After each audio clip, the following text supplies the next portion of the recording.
Okay.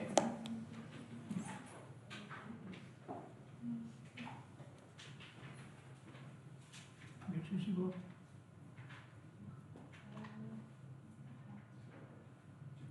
They're starting to break it.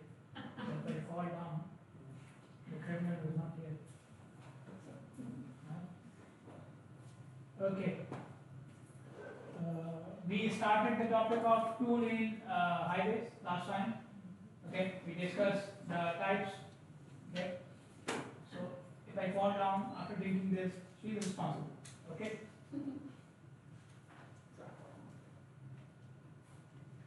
Okay. Two-lane highways, and we discussed the types, the factors which affect the calculations. Okay, and we specifically discussed the procedure for calculating level of service.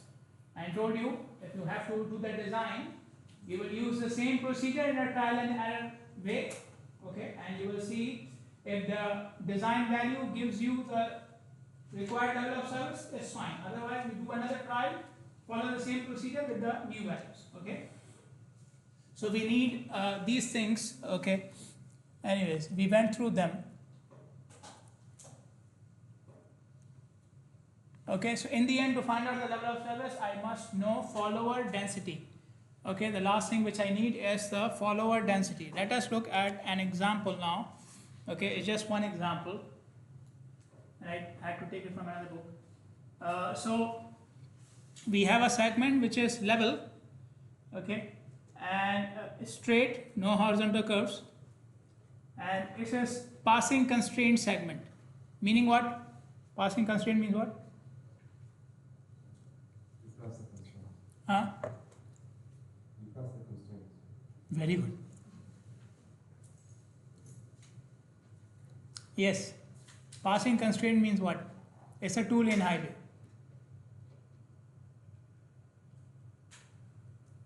Hmm? The passing is not allowed. Passing is not allowed. Okay, you wrote it somewhere, huh? Very good. Okay. So passing is not allowed. Okay. So what are the characteristics? We have the length of the segment. Okay. So the segment types can be passing constraint, passing not allowed. We have passing zone, passing is allowed. Okay. And then we have a segment with a passing lane or a climbing lane. That means passing is allowed, but from that extra lane.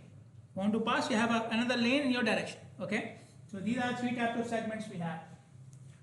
There are no upstream passing lanes. The vehicle count in your direction is 752. The peak hour factor is given. Posted speed limit is given. Percentage of vehicles is given. The gradient is 0. No horizontal curve, as I already mentioned. Lane width is given. Shoulder width is given, and access points are 0. Okay. Now, whenever we have the analysis of level of service, we start with what? What is the first thing we need to find out or must be given? The free flow speed. Is it given? Is the free flow speed given? No. Okay. So that means I have to find it. That we have to use some equations. Okay. The first thing we find out is base free flow speed.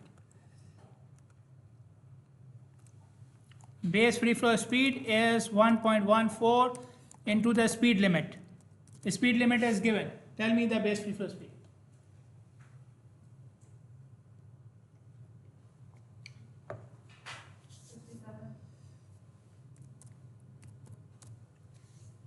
Okay, then I go to finding out the free flow speed.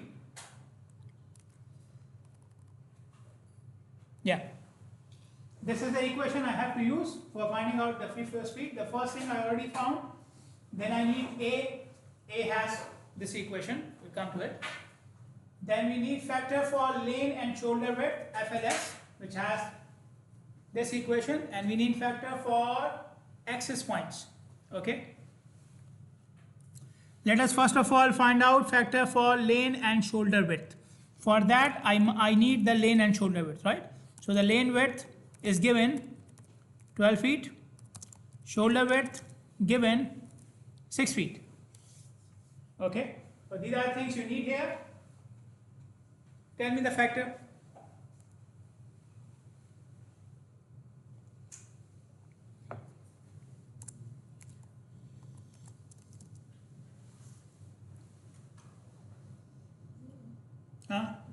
0, yes. Okay, factor for access points. Okay, we have 0 access points. Okay, we have 0 access points. Okay, so what are they saying? Either take access point density upon 4 or 10. Okay, access point density upon 4, how much? Huh? 0. Okay, or 10. Which one would I take? 0. You have to take the minimum. Okay, so FA also 0. Okay, moving to the calculations for A. Okay, so it has a very long equation, right? In this equation, I need the length. I have the length, right? I need base free flow speed. I calculated. Okay, I need what? Volume in the. This is what? V naught is what? Small v naught.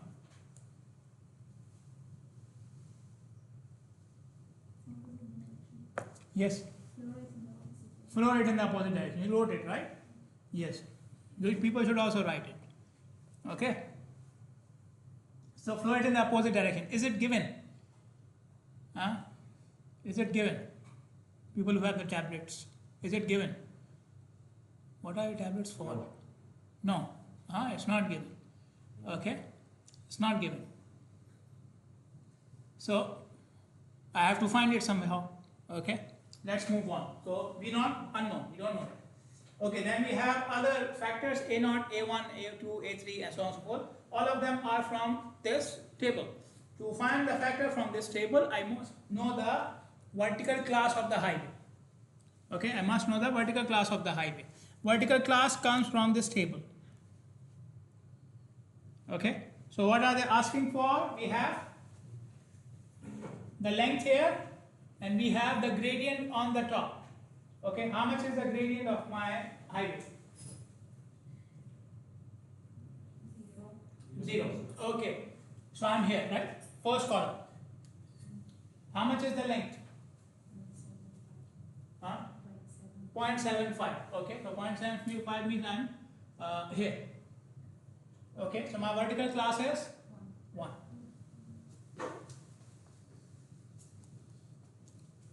Okay, tell me, vertical class 1, what are the A values? 0. All of them are 0. Okay, A naught, A1, A2 are 0. Okay, now look at this equation. I mentioned it yesterday as well. There are two max here. Okay, one is for this bracket only, and the other one is for the whole thing. Okay, so this one is only applied here. Now if you say A3 is 0, so this is 0, right? A4 is 0, this also becomes 0. This also becomes 0. Okay, so 0 plus 0 plus 0. So this whole thing is what? 0. Okay, so this bracket gives me 0 because they said either take 0 or this one, and you have only 0. Okay, 0 multiplied by this 0. Okay, so V naught not required. It was not given, but we don't need it as well. Okay, if this was not 0, if it was more than 0, then we would need V naught as well. Clear? In this case, not required, but it is something which should be given. Moving on. So this whole thing becomes 0 plus this one. Again, this whole thing is also 0. Okay, so this whole thing 0 plus this whole thing 0. 0 plus 0? 0. Okay. Now, what is this saying? Either take this whole thing or this. Okay, so this whole thing already became 0. So I will take 0.033. Okay, so my A value is 0.033. So give me the free flow speed. Percentage of heavy vehicles, 5.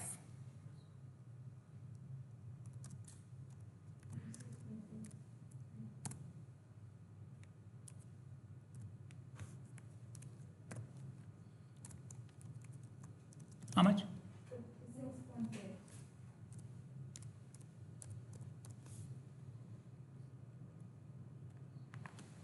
Okay, clear. Any problem up till now? Okay, now you see a lot of factors were 0, right? Okay, why they were 0? Any idea? Why they were 0? Because the gradient was 0. The gradient was 0, okay. One reason. There's no value. Huh? There's no value. No? Very good. When you graduate, you can become a teacher. And the segment length was less than 1 mile. Sorry? Segment length was less than Not segment length. The first point is correct, the gradient is 0. And what else? Huh? Access point is 0. And vertical class became 1, okay, which is also related to the gradient. Okay, anything else? What other factors were 0? Lane width, shoulder width, were also 0, right? No. The factor is 0, yes, yes. The factor is 0, okay. Lane and shoulder width have a value, but the factor became 0, okay. All these are adjustment factors. All of them are what? Adjustment factors, okay. We need adjustment when? When do we need adjustment? It's errors. Huh? For errors. For Errors. errors? Okay, close enough. Error in what? Calculation. No. You want. Error in calculation, then you need a bonus, right? Hmm. No, he's right. There's an error, but error in what? Error in the design. Error in the sense that they are not meeting the standard values. Okay, so if you are meeting the standard values, then you don't need the adjustments. Got it? Okay, so 0 access point is the standard, ideal. 12 feet lane width, standard, ideal. 6 feet shoulder width, standard, ideal. Okay, vertical class of 0, level terrain, which is standard, ideal. Okay, so these factors became 0 because our highway design or the highway condition meet the standards, okay, or meet the ideals. Clear? Okay. Perfect. It's perfect. Yes, that's why it's only in the slides, not in real life. Okay, so the next thing we need to find out is the flow rate. Okay, they gave me the flow rate in one direction, right? How much is that? They did not give me the flow rate. They said vehicle count. Vehicle count means volume. How much is that? 752. Okay, I need to convert it into flow rate. So how do we convert volume to flow rate? Divide by 4, multiply by 4. Yes. Peak hour factor. Don't divide, multiply by anything. Okay. It's from flow to flow rate. What you are saying is flow to flow rate. Okay. Multiplying by 4 and divide by 4 is to convert from flow rate to flow or flow to flow rate. Okay. Not volume to flow rate. Volume to flow rate, peak hour factor. Volume to flow rate, peak hour factor. It was in the last chapter as well. Okay. We did it. So what is the flow rate then? The peak hour factor is given 0.94. I'm dividing. Okay, to convert to flow rate, I need to divide.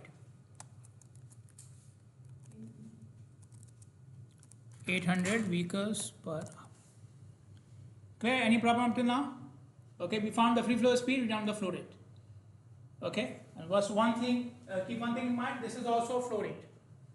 If I was required to use this equation, okay, I would have converted that value to flow rate as well for the other direction. This one is in my direction. I don't need it here. I will need it somewhere else. Okay, but if I need this equation, I need to convert this into flow rate as well. The other direction volume should also be converted to flow rate. Clear? Clear? Okay.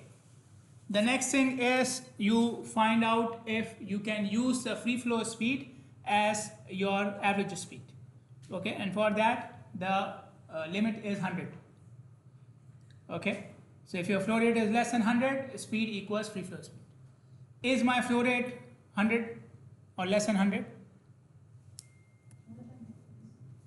How much is it? How much is the flow rate?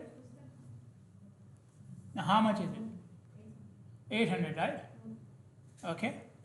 You're thinking. No, not thinking. Think. Okay. So A is more than 100, right? So my speed is not equal to free flow speed. Okay.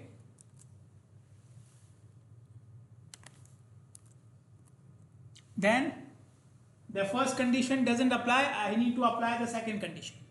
Okay. So you have to use this equation. In this equation, I have VD, which is 800. Free flow speed, which I found. Okay. And then there are two factors, M and P. We did not discuss them. Okay. So I will. Huh? Yes. Okay. So these are the values of M and P.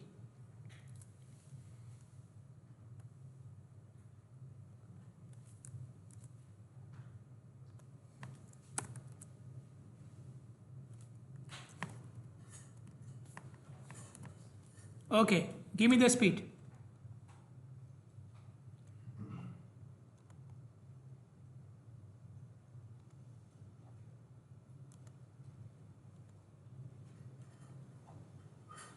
How much is the speed?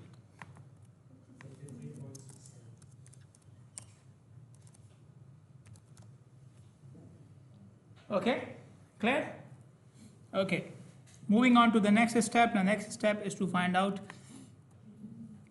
percent followers. Okay, you can see the equation on the top. Okay, now you can see in this equation they are again saying M and P, right? Okay, they are not the same M and P, they are different. Okay, and this is the value for M and P for the second equation, for this equation. Okay, so give me percent followers.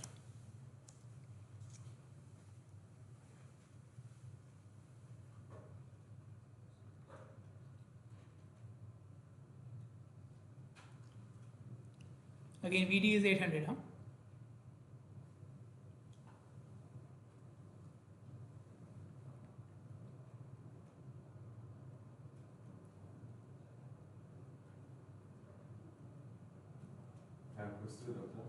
Uh-huh. Today? Huh? When is equals to? 70. Make you don't say so, it will not happen. It will happen obviously. 17, yes, 17. Yes, how much is this? 67.7, okay. 67.7%, okay, percent followers. Okay, then I need FD, follower density.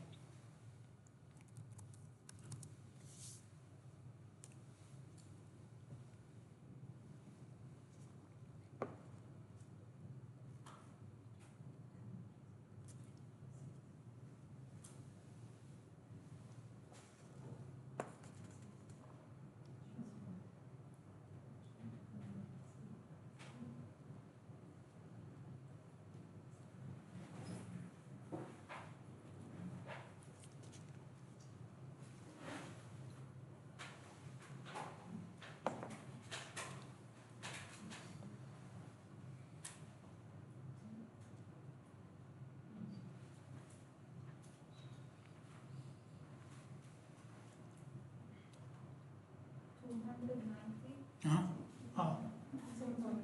Okay. PF upon 100. Okay. This whole thing, then multiply by this ratio.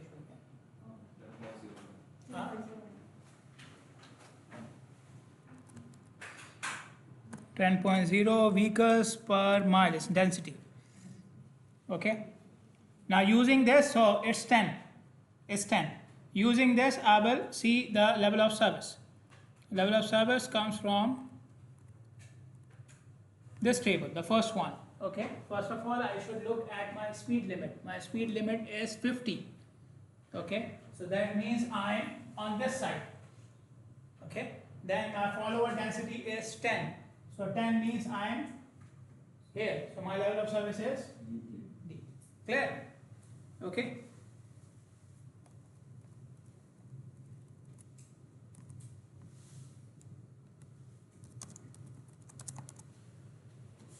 Any questions? So we found the free flow speed first, then we found the flow rate. Okay, you can do the flow rate first, no problem.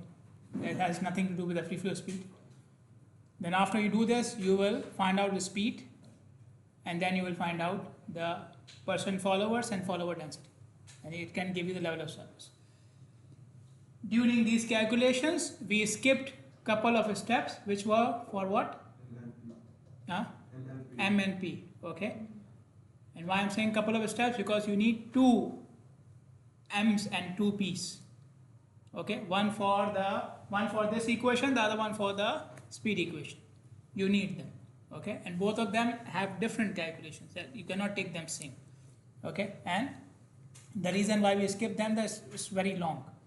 Long in the sense that like it has 10, 12 tables for each one of them. Like you need M, go to table number 1.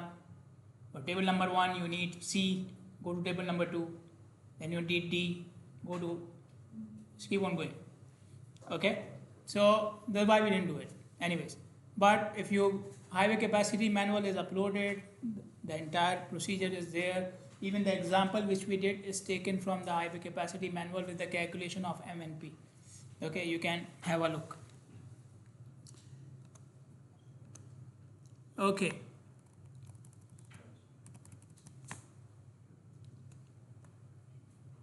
The next thing we are going to start with is traffic control devices. They are taken from chapter 4 and 18, and the next set of slides will also be related to traffic control devices, but from some other chapter. Okay, and in your textbook, this topic is discussed in many, many chapters, not 2 or 3, more than that. But you will only focus on some of them. What are traffic control devices? Any media through which information is conveyed to the driver. Okay, any media through which information is conveyed to the driver, and it does not include your mobile phones and WhatsApp or Instagram. Okay, like something which is on the road. Okay, you cannot just use your phone while you are driving that I'm, conveying information to other drivers. It's not it. Okay, it's dangerous. Don't do it. Okay, until you are in this course, until that time, don't do it. Okay, so what are the things? So we are talking about information which is conveyed by the authorities to the driver. Okay, information conveyed by the authorities to the drivers, and these devices can be in 3 categories. We have traffic markings, traffic signs, and traffic signals. Okay, so when you hear the word device, you think about something electronic, right? There's this projector or the laptop, okay, or sensor or some device, some equipment, okay. But here you can see even a signboard is a device, according to this terminology, because it conveys information. A traffic marking is a device, okay, because it's conveying information. The standards which are followed for the devices are given in a manual, okay. So you may have been using other manuals as well, right? For example, some of you may have taken steel. Okay, so we have a steel design manual, right? Some of you have taken concrete design, right? Okay, why are you laughing? Dr. Abdulhamid, she was laughing at steel. Okay, so you have concrete design using what manual? ACI. Okay, so similarly we have manuals for design of traffic control devices as well. That manual is called Manual on Uniform Traffic Control Devices, MUTCD. Okay, this manual covers 3 aspects of the design: the application, the design, and the placement. Application means where the device should be used, or why the device should be used. Why should I use this device and not some others? Okay, the design, okay, how the device should be used. And the third thing is where should I put the device? Placement. Okay, so why, how, and where. Okay, so this manual is published by Federal Highway Administration. They published the first one in 2009, and they kept on updating it. Okay, they don't say we are published first edition or second edition or third edition. This is just update in the manual. Okay, so the last update came last year, at the end of last year. Why did they have this manual? Why did they produce this manual? Because of uniformity. Okay, so you know it's a US organization. US is a big country. Okay, and they give a lot of flexibility to their states in terms of laws. So every state can have a different law, okay, including traffic laws as well. Okay, so they were using this flexibility, so every state was having like different types of traffic control devices. Okay, and then people get confused. You go from one state to the other state, the laws are changing, and the meaning of the device, the meaning of the symbols is changing. Okay, so they needed to come up with something which can provide uniformity in the use of traffic control devices. Okay, so drivers can move in the entire country without any confusion, without any conflict. Okay, so this means here this, and the same thing means something else in some other state. So to provide uniformity, they produced this manual. So it was their requirement, but obviously when you are writing a manual, it's not like, okay, let's write a manual today. They do a lot of work, lot of research, lot of data collection, okay, and calculations, analysis. They did all this. So that's why the findings of the manual are now adopted all around the world. Okay, so it's not only limited to US now. Okay, what do we cover in the manual? As I already mentioned, we cover the design of the device, how the device should be put on the site. Okay, so it covers, for example, what should be the shape of the device, circular or square, triangle, what should be the size of the device, okay, what should be the color of the device, what type of legends or notations, symbols you will use on the device, what will be the color and shape and size of those symbols, those notations, okay, and all these things are covered in the manual. Second thing they cover is the design and standards, where the device should be placed with respect to the road, how far it should be from the road. Okay, can I put it on the road? Okay, or should it be on top of the road? If I'm putting it on the side or on the top, then how high or how far should it be? Okay, so these things are covered in the manual as well. Second thing is why the device is used. Okay, every device has certain conditions. If you fulfill the conditions, only then the device should be used. Okay, so it's not like you can decide, let's make all the intersections signalized or let's make all the intersections roundabouts. You cannot do this. Okay, you have to look at every location separately and look at the conditions. If the conditions meet the requirements, only then you will go for that particular device. Okay, and these conditions are known as warrants. Okay, so what are warrants? The conditions in which a device becomes applicable. Okay, if you don't meet the warrants of a device, you cannot use it, or you should not use it. Okay, so if you don't meet the warrants of a signal, your intersection shouldn't have a signal. If you don't meet the warrants of a stop sign, you don't use stop sign. Clear? Okay. Whenever you put the device, your device should fulfill these 5 points. Here are requirements of a good and effective traffic control device.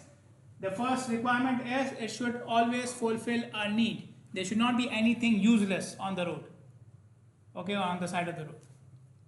Okay, so like I mentioned, the warrants, the conditions. Okay, so the first requirement is only use a device where it is required. Okay, without requirement, we cannot use it. Okay, so for example, the stop line. Where do we need a stop line? Where do we need a stop line? For pedestrian. Walking. Intersections, entry point, and junctions. Okay, so you will not see stop lines anywhere else because they are not required at those points. Okay, so you have to look at the need, where the device is needed. Then the device should be prominent. Okay, so that it catches the attention of the driver. Okay, use bright colors, big size. Okay, make sure that it is in the view, the view of the driver. Okay, so it should command the attention. Okay, so if I'm looking at the road and there's a speed limit sign, the sign should not be hidden somewhere.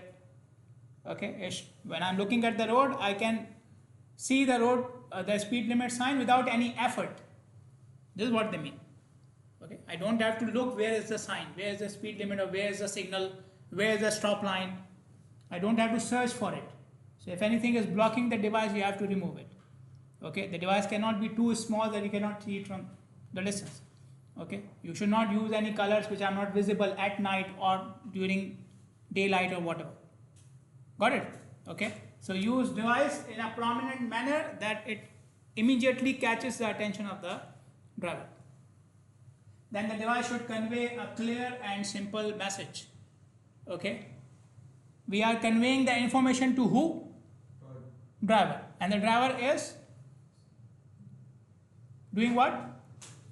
Driving. So he's moving, right? Okay, he's moving. So he doesn't have time to read. Okay, he doesn't have time to even think for long. Okay, so the message should be clear and simple. Okay, so you see the speed limit sign. What do you see on it? What do you see? A number. That's it. Okay, if you put more information, okay, that the speed limit is this because of this, or if you don't follow the speed limit, the fine will be this much. You don't see all these things, right? Okay, because it's not required. The driver cannot catch all these things. Okay, same thing with the markings. All of the markings are simple, right? Just lines. Okay, and signals obviously just three lights, and that's it. Okay, so all traffic control devices have a simple design. Okay, in terms of the information they are providing. The information is very clear and simple. You don't put too many things on it. Okay. The next thing is command respect of the road users. So you see a sign which says reduce speed. Okay, but why?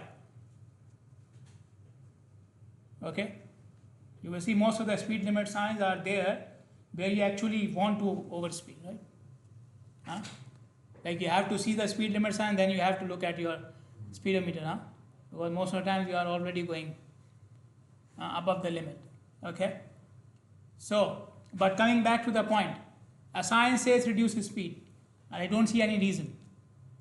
There is no curve, the road is straight. Okay, there is no restriction, there is no blockage. Why should I reduce my speed? I don't see it. Okay. Yeah, so you cannot be in every car, right?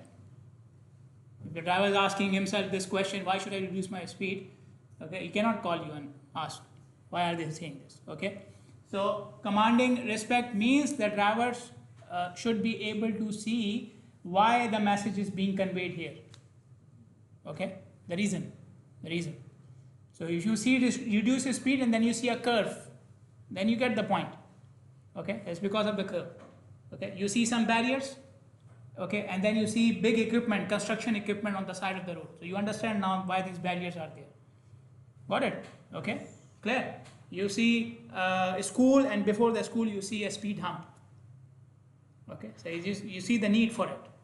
Okay, so commanding respect means the drivers should be able to comprehend the need for that particular message. Why is he getting this message? Okay, and the last one is giving adequate time for a proper response. Let's say the device is a stop line. Okay, at the stop line you are supposed to do what? Stop. Okay, and let's say at your speed you need 10 seconds to stop. Then the time when I see the stop line, I should have at least how many seconds? 10. The time which is required to stop. Okay, so this is what they mean. The visibility.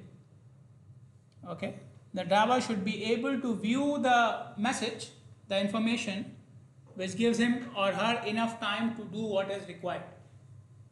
Okay, we call it some type of distance as well. Braking distance. Braking is just braking. We call it something else.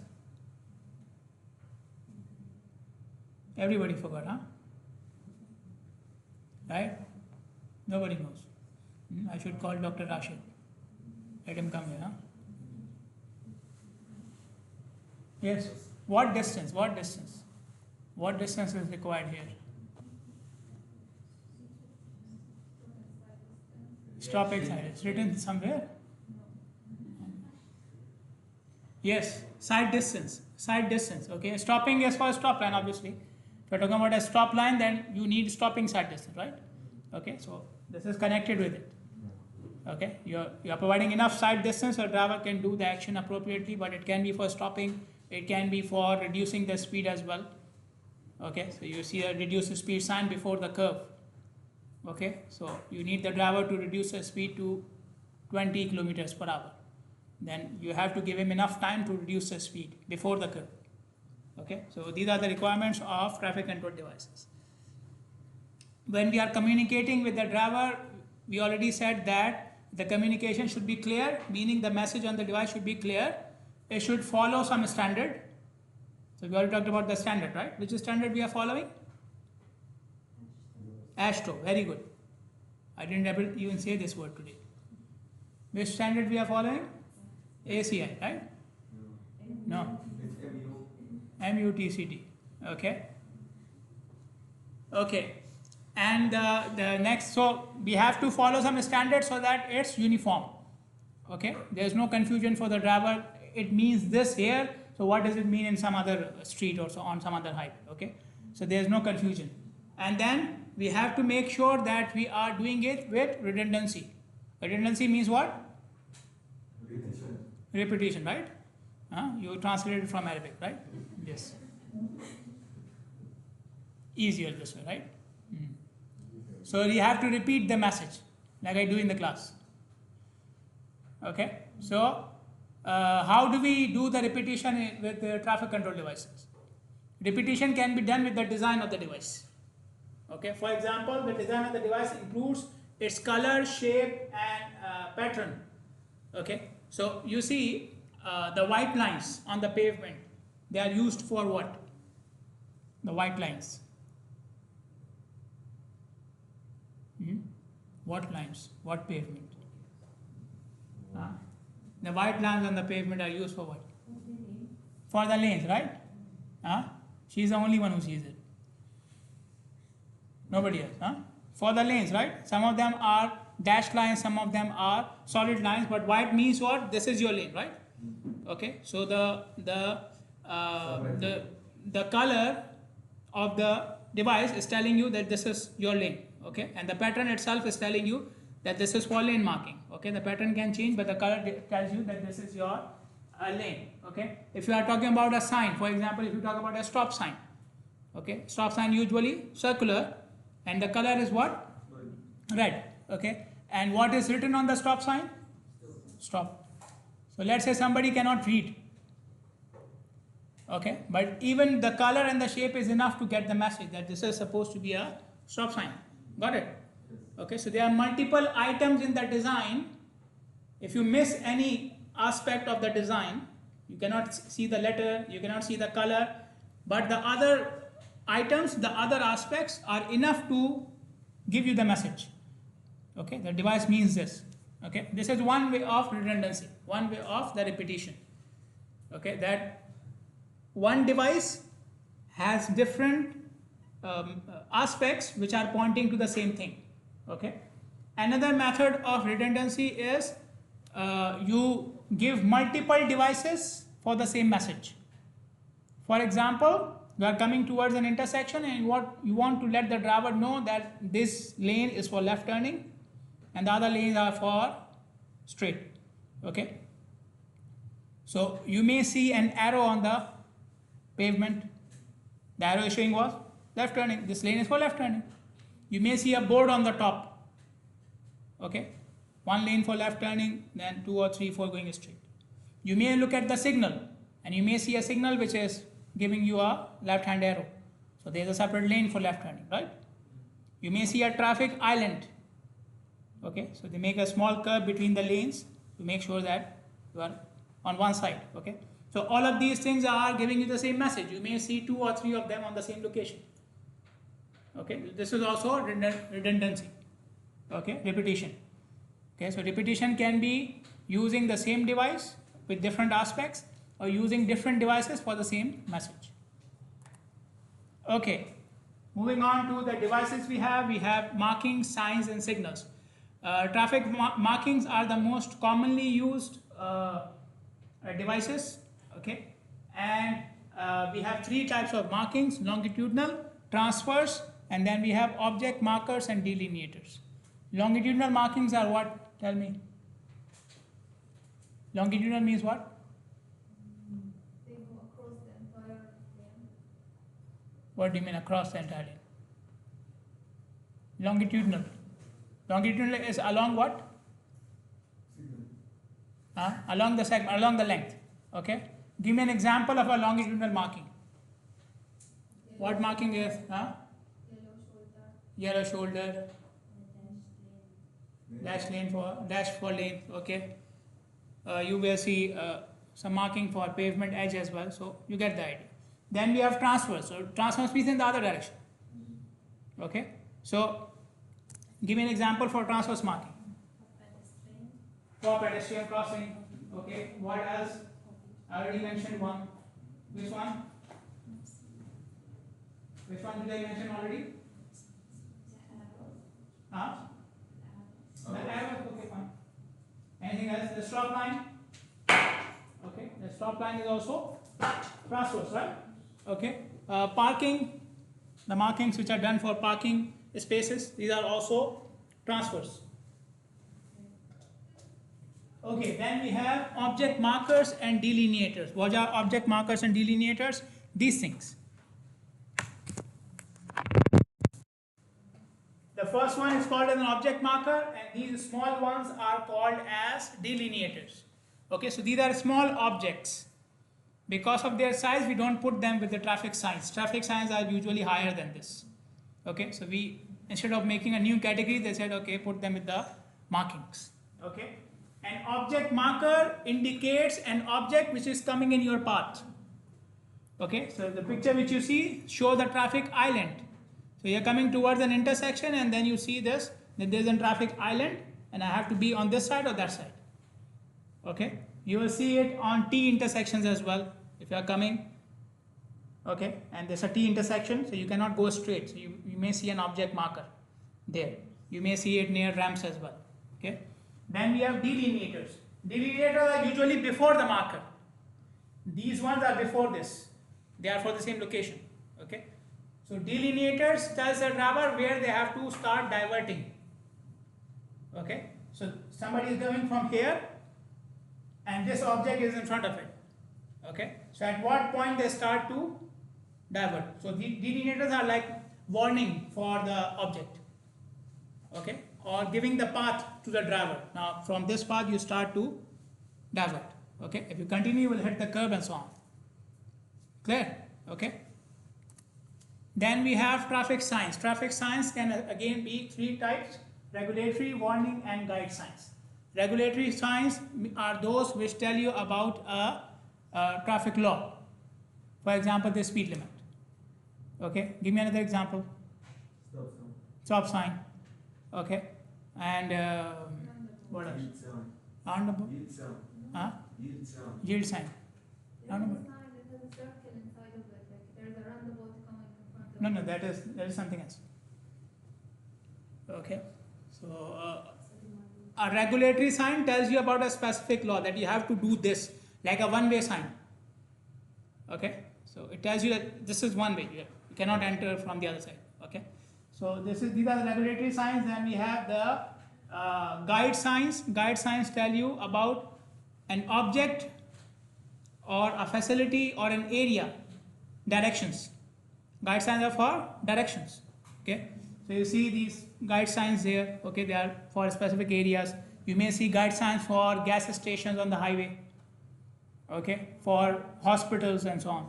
Okay, then we have warning signs. Warning signs tell you about potential dangerous situation which is coming ahead. For example, this one tells you about a reverse curve which is coming on the road. Okay, so you may see a warning sign for construction work. Let's say construction work ahead. Okay, so these are all what? Warning signs. Okay, so regulatory signs for laws, guide signs for directions, and warning signs are for warning about a potential danger. Then we have traffic signals. Traffic signals mean traffic lights. Okay, traffic lights. They can be of 9 types. The first one is the one which we see on the intersections. Okay, to regulate the movement of vehicles, to control the movement of vehicles. These are the traffic control signals. Then we have the pedestrian signals. You know pedestrian signals, right?